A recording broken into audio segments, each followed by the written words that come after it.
नमस्कार दोस्तों, इंतजार हुआ अब खत्म क्योंकि पावर स्टार पवन सिंह का एक न्यू छठ गीत आ रहा है। बहुत ही बवाल और धमाल मचाने वाला सॉन्ग आया है जो सॉन्ग के नाम है पियरी पहिरला। जी हाँ मेरे दोस्तों, पियरी पहिरला।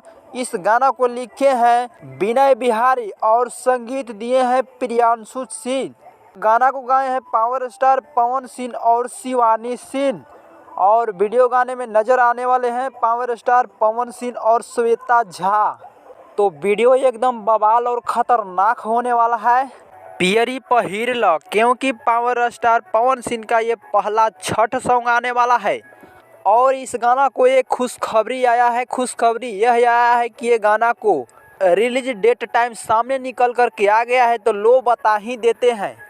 पियरी पहिरला इस गाना को कल सुबह 6:30 बजे माँ अम्बा फिल्म भक्ति के यूट्यूब चैनल से रिलीज किया जाएगा कल सुबह 6:30 बजे। तो देखना ना भूले दोस्तों।